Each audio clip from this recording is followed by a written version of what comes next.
قرآن مجید پر نقطے اور اعراب لگانے کی تاریخ اور تحقیق۔ شروع میں جب قرآن مجید کو لکھا جاتا تھا تو قرآن مجید کے حروف پر نقطے نہیں لگائے جاتے تھے اور نہ حرکات، سکنات، اعراب لگائے جاتے تھے اور نہ ہی رموز و اوقاف تھے، کیونکہ اہل عرب اپنی زبان اور محاورہ کی مدد سے نقطوں اور حرکات، سکنات اور اعراب کے بغیر بالکل صحیح قرآن پڑھ لیتے تھے، اور نہ انہیں کسی فقرہ کو ملانے یا اس پر وقف کرنے کے لیے رموز و اوقاف کی ضرورت تھی۔ وہ اہل زبان تھے اور ان تمام چیزوں سے بے پرواہ تھے۔ حضرت عثمان رضی اللہ عنہ نے جو مصحف تیار کرایا تھا وہ بھی ان تمام چیزوں سے معرّہ تھا۔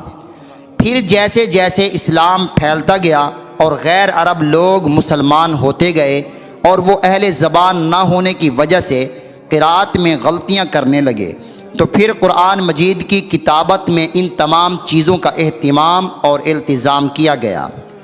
سب سے پہلے قرآن مجید کے حروف پر نقطے لگائے گئے، پھر حرکات، سکنات اور اعراب لگائے گئے۔ پھر قرآن مجید کو صحیح پڑھنے کے لیے قرأت اور تجوید کے قواعد مقرر کیے گئے اور عام لوگوں کی سہولت کے لیے قرآن کریم کی آیتوں پر رموز و اوقاف کو لکھا گیا۔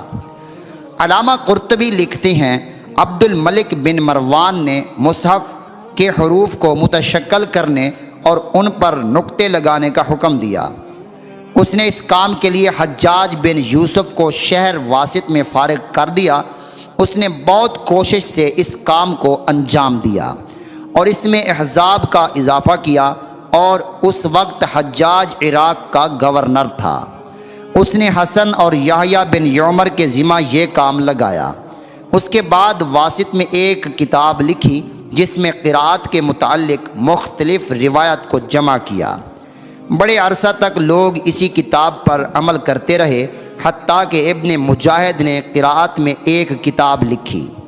زبیدی نے کتاب الطبقات میں مبرد کے حوالہ سے یہ لکھا ہے، جس شخص نے سب سے پہلے مصحف کے حروف پر نقطے لگائے وہ ابو الاسود الدولی متوفی 69 ہجری ہیں۔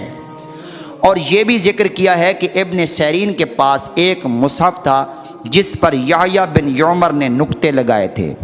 علامہ ابن خلقان لکھتے ہیں، ابو الاسود الدولی کا پورا نام ہے ظالم بن عمرو بن سفیان بن جندل بن یعمر بن حلس بن نفاذہ بن عدی بن عدیل بن بکر الدائلی۔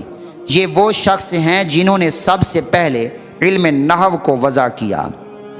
حضرت علی رضی اللہ عنہ نے ان کو بتایا کہ کلام کی کل 3 قسمیں ہیں، اسم، فعل اور حرف، اور فرمایا اس بنیاد پر تم قواعد تحریر کرو۔ ایک قول یہ ہے کہ ابو الاسود عراق کے گورنر زیاد کے بچوں کو پڑھاتا تھا۔ ایک دن وہ زیاد کے پاس گیا اور کہا، اللہ امیر کی خیر کرے، میں دیکھتا ہوں کہ عربوں کے ساتھ بکثرت عجم مخلوط ہو گئے ہیں اور ان کی زبان متغیر ہو گئی ہے۔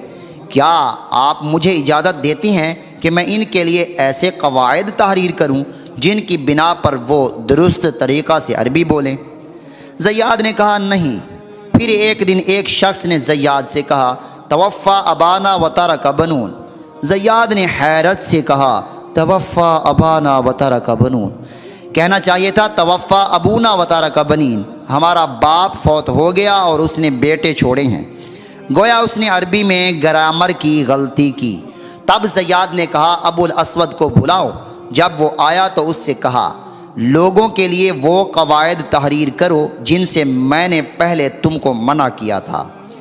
ایک قول یہ ہے کہ زیاد نے از خود ابو الاسود سے اس علم کی فرمائش کی، لیکن اس نے زیاد سے معاذرت کر لی۔